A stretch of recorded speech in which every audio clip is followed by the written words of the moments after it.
Now, we take a complete different tack because we want to talk cyber and technology with the one and only Alex Zaharoff-Reutt from TNTRadio.live. Alex, welcome back to TNT. Good afternoon, Smithy, and early happy Australia Day to you. Yes, happy Australia Day, considering we won't be, talking with each other until Australia Day. Why not? I want to talk, there's so much to get through today, but I want to talk about Apple launching their updates. This is a series of updates for every one of the devices, is it? Absolutely, yes. And obviously there are important security updates that if you don't update, then you'll risk arbitrary code being run on your devices. I mean, there is no internet security software for iPhone, so this is the internet security software. You've got to put that on. But one of the most important things for the iPhone is this new stolen device protection. Now, a Wall Street Journal investigation from its reporter noted that, there are people who are actually targeting people inside of bars and at parties, and they're sort of befriending semi-drunk people and watching them as they're typing their 4 or 6 digit code into their phone. Then, they're stealing their phone. And because they know that's 4 or 6 digit passcode, the way Apple software is set up, you can actually change the main password to your Apple ID account, and you can lock people out of their photos, out of their entire digital lives. So Apple has, and it's taken them a long time, with 17 versions into their operating system, but now put a system in place where if you are not at home, if you're in a bar, if you're somewhere that's not one of your frequently visited locations, you have to wait an hour before you can change the password if you're looking at if you're authenticating with somebody's face. But anyway, they've made it so that your phone cannot simply be easily changed to somebody else's password, which is a great thing because, our phones these days are the keys to our digital lives, and people have lost their phones, they've lost everything. Now, interestingly, the iPad doesn't have stolen device protection yet. A lot of articles on the internet said it did, but when I looked at it on my iPad, I couldn't find it. Why? Now, you've also got, look, I think Apple normally launches things for iPads a bit later, like the next generation. They're rolling it out first on iPhones. iPhones are much easier to steal than iPads, as it were. And, it's much easier to look over somebody's shoulder as they're typing in a code. Normally you're looking at it and your face unlocks it, but there are various times when, you got to type in that code, and it's very easy to do shoulder surfing. And that's why, for me, for example, I have a privacy shield on my phone. If I look at my phone, if I'm not looking directly on it, you can see it goes dark. And you can buy these privacy shields for about $50. And so if someone's looking at over your shoulder, if they're not directly behind you, and of course somebody can be directly behind you, they can't see what's on the screen. But you can sort of still guess if you're typing in that code. You can probably guess 1, 2, 3, 4, 5, 6, 7, 8, 9. So it's a good idea to have this extra protection. But yeah, it's a shame it's not on iPads yet, but they'll do it. But you've also got things like the ability to collaborate on playlists with different friends. So a bunch of you, and probably young people will be more interested in this, can create playlists together. There's also AirPlay hotel support, so you can stream content directly to the TV in your room in selected hotels. You've got Apple Care and warranty settings showing your coverage for all the devices signed into your Apple account, and crash device optimizations for iPhone 14 and 15, which have that crash protection. So definitely worth putting all the updates on your Apple devices, and the security updates are very important too. All right. Now, today marks the 40th anniversary of the introduction of the Macintosh, the computer that ushered in the graphical user interface that we took for granted. What were some of the memorable milestones along the way for the Macintosh, Alex?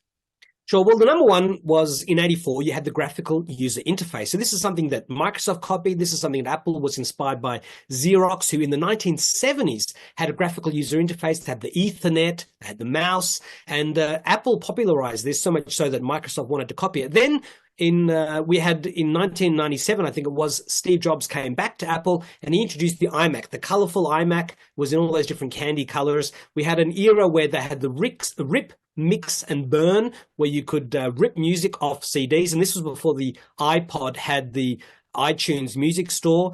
Then we had the iPads. Then we had the Macs that were all in one. So that really popularized, the very thin Macs that we have today, they sort of came from that iMac, that all-in-one design. I mean, the original Mac itself was an all-in-one design. You had the screen, you had a keyboard, you had a mouse, but that has been popularized. And then, of course, today we have the Macs that have, like 22 hours of battery life for some of the MacBook Pros, and we have the iPhone chip inside the Macs that has been supercharged to be a chip that can run everything that the Mac does as a desktop computer, but doesn't require a fan, uses very low power, and lasts for nearly an entire day. So, look, 40 years, I mean, they've got 10% of the market. Things like Chromebooks have come and gone. A lot of the cheap netbooks, those very small computers from about 10 years ago, sort of not really popular anymore. Apple has grown from strength to strength. And yet, 10% of the market, 10% of Apple's revenues, it's still a far cry from iPhone, which is 50% of Apple's revenues. But the Mac is still very strong, and it's only going to keep growing in popularity. Now, I saw a story today when I was scanning my 100 newspapers online from Yahoo about Mark Zuckerberg, the CEO of Meta Platforms. Now, I don't know what Mark Zuckerberg knows that all of us don't know, but I think he fears for the end of the world because he is reportedly constructing an extensive compound in Hawaii featuring a unique blend of luxury and survivalist elements. The compound, known as Cooler Ranch, is set to include a 5,000 square foot underground bunker, complete with its own energy and food supplies. The bunker's design incorporates a metal door filled with concrete, a feature commonly found in bunkers and bomb shelters. Now, this is because he's bought up something like 1,600 acres of land on this section of Hawaii. What's he up to? Does he think that we're about to face the end of the world, maybe?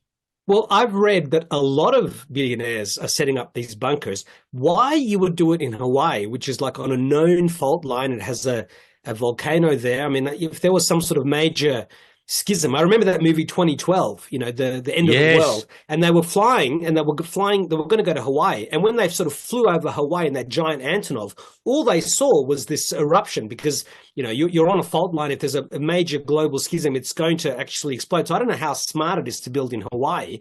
I would not have built that. I would have found somewhere in the middle of the US or the middle of Australia, geologically stable. I mean, of course, in the US, you've got Yellowstone, and they're always talking about Yellowstone one day exploding, in a massive super eruption, which would be a global catastrophe. I also saw on X that people were saying, look, if there is some sort of major global schism and all these rich people are down in their bunkers, there'll be a bunch of people who'll be bringing the concrete to seal over the air vents. How unkind. How unkind. But a lot of these global billionaires setting up these bunkers, and again, what do they know that we don't? Look, it never hurts to be a prepper. I mean, people who were preppers during the pandemic, they were set. They had plenty of toilet paper, they had plenty of food. Of course, you don't want to tell too many people you're a prepper because otherwise everybody will come to your place. And people like Glenn Beck, who are always promoting the fact that they're preppers, know that people are going to come to them, and so they, someone like Glenn Beck has tons of extra stuff because he knows he's going to be targeted. People will come to him for salvation.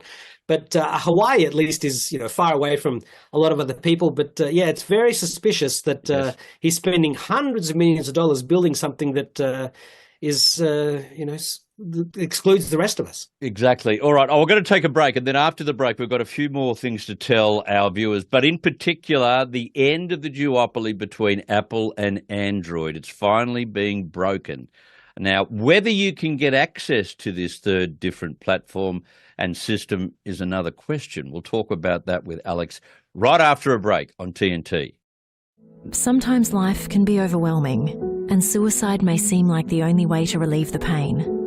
Beyond Now is an evidence-based app created by Beyond Blue to help you cope when suicidal thoughts start to appear.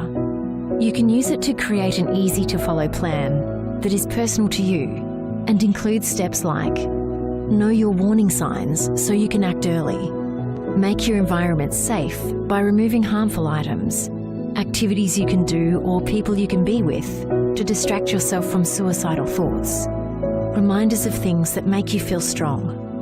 Some of these steps might be tough to fill out, and that's okay. It can be helpful to make or share your safety plan with a trusted friend. family member, or mental health professional.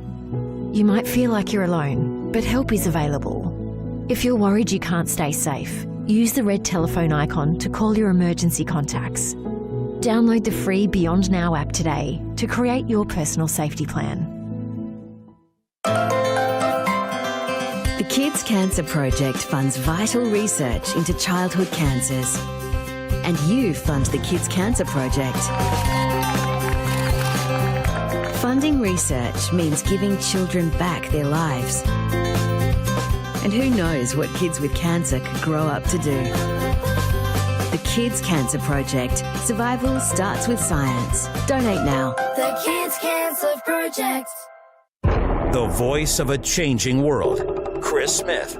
On today's News Talk Radio, TNT.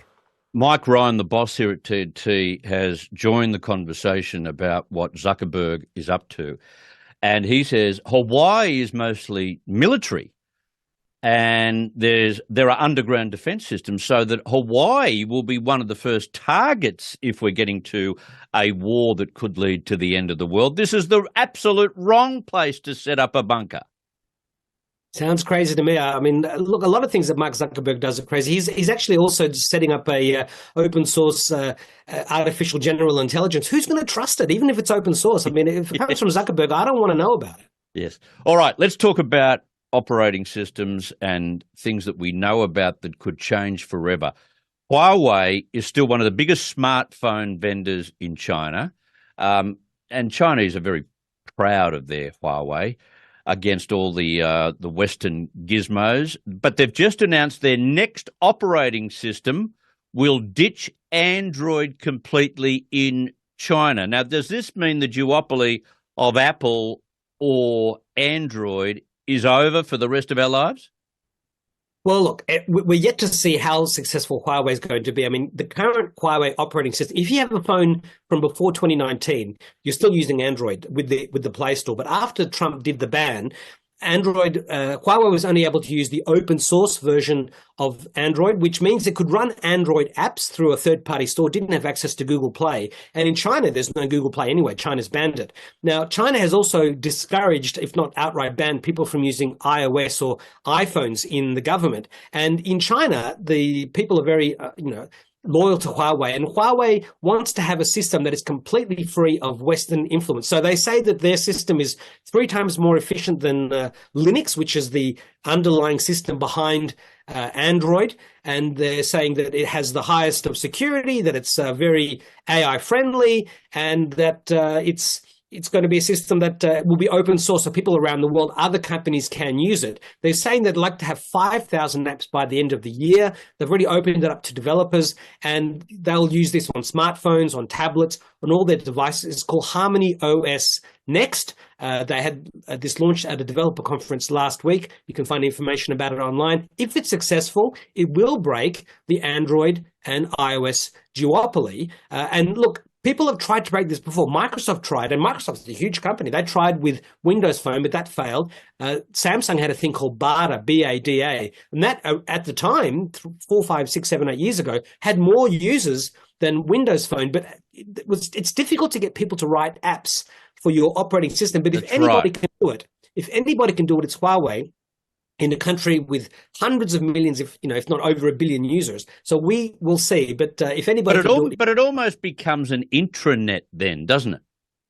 Well, look, already in China, you have a whole series of app stores that are third-party stores that have nothing to do with Google Play. So already in China, the Android ecosystem that is completely divorced from Google, except for the fact that it's using Android, is very strong. Yeah. And it shouldn't be difficult for a lot of those apps to translate across. So, already China is very strong in having a non-Google system. I mean, it's banned by the Chinese government. Nothing of Google is there. Even it's only Hong Kong where you can actually have access to some of the, Gmail and YouTube. In China, you have to use a VPN. So yes, this is part of China's great firewall. They're trying to keep control of everything. But again, if anybody can do it, it's Huawei. And if this is successful, then we will see other smartphone providers offer this as an alternative, because they'll probably get it at a very good price, probably get it for free from Huawei, and it just allows people to be not paying any royalties to Android, to have a completely independent system. And I'm sure there'll be other countries who would like to be free of US influence and potential spying. Yeah, true. All right. Now, Swifties, that is Taylor Swift fans, you should beware because the scammers are coming to get you, right? Yeah, there's been over $135,000 lost so far, and this is the ACCC Scam Watch is warning people they've received 273 reports of people being scammed buying Swift tickets on social media. People are apparently hacking into people's social media accounts and then offering tickets for sale, sending messages to friends lists. So be very careful. Only buy these sorts of tickets from the actual reputable sources. Don't buy tickets that are resold. You don't know if they're legit. You don't want to go to a Taylor Swift concert having paid for the tickets and the accommodation just to turn up and find out that it was fake. It's just not worth the trouble. I mean, there's even stories of people who are trying to get jobs selling Taylor Swift merchandise because they'll be at the venue. But people overseas who've done this have said, look, there's no guarantee you'll be inside. You might be outside selling the merchandise. You'll hear everything, but you'll see none of it. And if you are sort of watching or taking photos while you're supposed to be selling merchandise, they'll be very unhappy with you. So just with these things, only go through official channels. Otherwise, you could pay the price and lose lots of money. We've got an entire population in the world that are highly trained scammers. And if something can be scammed, they'll find a way to do it. That is awfully sad. It is. And look, I saw this thing on ABC television in Australia where they had these Cambodian pig butcher farms, basically call centers. They were luring people from the Philippines and China and elsewhere with the promise of a job to be a nanny or somebody else. They'd take your passport and they'd force you to read scripts and have these fake relationships with people or sell fake tickets to various things. And so, and they can't get their passport back. They're slaves. So there's a whole industry. Some of these people are forced to do it. Some of them are just outright evil, but take everything with a giant grain of salt. Nothing is real anymore. And you really have to go with official sources. And even then, be careful. Now, did I hear right that WWE's flagship program, Raw, has gone to another broadcaster, Netflix? It has. They're spending over $5 billion over 10 years to secure the rights. Now, outside of the US, they're going to have SmackDown, and one of the other shows is going to be part of the repertoire of Netflix programming. Netflix is getting into live sports broadcasting. I mean, they've already done, they tried to bid for the F1, but they missed out. We've got Apple, who's doing stuff with ESPN on the Vision Pro, and you have all this extra information. So there's a lot of movement towards streaming services, moving away from the traditional broadcasters. In Australia, we have Stan, who does the tennis and the cricket, and this Rugby. is a way for and rugby. Yeah, this is a way for some of these streaming providers to get eyeballs, to get people paying for the services and to stay as subscribers. And Netflix hasn't really been part of this. They've sort of dallied around, but this is the first big move from Netflix. And WWE, even though people, wonder how legitimate a lot of the wrestling is, if it's all just a big show, or how legitimate it is, it's still a huge draw card, and they're spending $5 billion. So you're going to see more and more of this competition between streaming providers, and Netflix is the latest to spend big. Well, this is interesting because this is a broader problem for legacy television media. In Australia, we haven't gone the way of the United States, where, legacy media, legacy television programs still dominate because they have brought up primarily all the major sporting events, all the major television events, etc. But if it's now full on, and it's not just Foxtel bidding on some of these sporting events, but you've got Netflix and maybe Paramount and others, well, where does that leave legacy television stations like Channels 9, 10, 7? Well, you've got people like Channel 9 who own Stan, so they're able to do a streaming play and have things on broadcast. You have Channel 7 who do the Olympics on the 7 Plus app, their own streaming app. I mean, you have the streaming apps from the free-to-air providers, which gives them some leeway into having things that are broadcast on streaming and broadcast. And it just comes down to how much the rights are worth, how much the companies are willing to pay to keep it out of the hands of the other providers. And that's always been the case with broadcast. But now, of course, we have so many different channels. And with streaming, you can have so many different things playing at the same time. With free-to-air, you only have 2 or 3 channels. You're not going to dedicate all those channels just to the Olympics. You still want to be playing other things.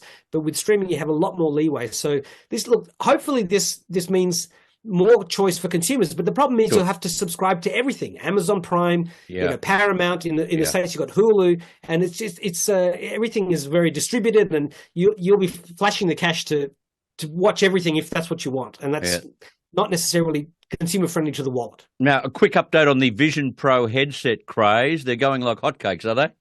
Supposedly 180,000 have been sold. That's the estimation. There's 400,000 in the initial batch. It's going to be coming February 2nd. So, Apple is making them as quickly as they can, but it's been selling like hotcakes, and we're just yet to see how much that's going to continue going, because obviously all the early adopters want to get in, and 3,500 is just the starting price. You still have to pay an extra $400 to get 1 terabyte. You're going to spend $499 a year to get Apple Care. It's going to cost a couple of grand if you break your headset, so you're going to want the Apple Care. It's a huge amount of money, more than iPhones and iPads ever were.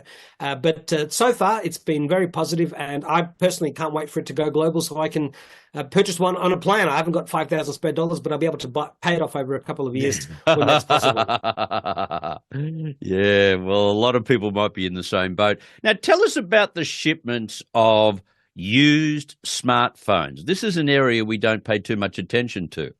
Yes, look, the biggest competitor to brand new smartphones is used smartphones. And IDC, well, you mean refurbished or just used? Well, IDC, who's put these stats out, strangely, they say that according to their taxonomy, as they say here, a refurbished smartphone is a device, they say, that has been used and disposed of at a collection point by its owner. And they say once the device has been examined and classified as suitable for refurbishment, it's sent off to a facility for reconditioning and is eventually sold via a secondary market channel. But they're saying that this doesn't include hand-me-downs or devices gained from a person-to-person sale, like, second-hand market. So it's a bit strange, because when I say refurbished, I always think that it's the second-hand market as well. But oddly, for IDC, it's not. Now, they're saying that it's a huge market. They're saying that supply of used smartphones remains a critical challenge as refresh cycles, high price points, and macroeconomic challenges have all negatively impacted the new smartphone market. They're saying that new smartphone sales will be down 3.5%. They're saying that the amount of refurbished smartphones has jumped 10% since last year. So refurbished smartphones are still very popular because they're available at a cheaper price point. The phones are supported for longer than ever. One of the things I forgot to say was that the iPhone 6S and the iPhone 8, which do not get the latest iOS 17, they got updates. So if you've got an older Apple, you should still update. They're still good. People are still using them. And the second-hand market, the refurbished market, is stronger than ever, and it's a big challenge to new sales because people haven't got $2-3 grand to pay buy for a new phone. Yeah, amazing. Hey, I've run out of time. Fantastic to have you on the program. Terrific updates, some really hefty information there that people need to take notice of. Thank you very much, mate, and we look forward to your program on Saturday night. Saturday, 6 p.m. to 7 p.m. Australian Eastern Daylight Time. Bye-bye. Thank you, mate. Alex Zaharoff-Royd. I got to run. I'll leave you in the hands of Mr. McBride, and we'll be back at the same time tomorrow. This is Chris Smith on TNT. To hear a replay of this hour, go to episodes at TNTRadio.live. Now, TNT Radio News. With your hourly news brief, I'm Matt Boyland. With your help, we can continue to fight for freedom. This is not possible without your generosity. Join our quest for the truth and our freedom and donate today. Simply go to TNTRadio.live.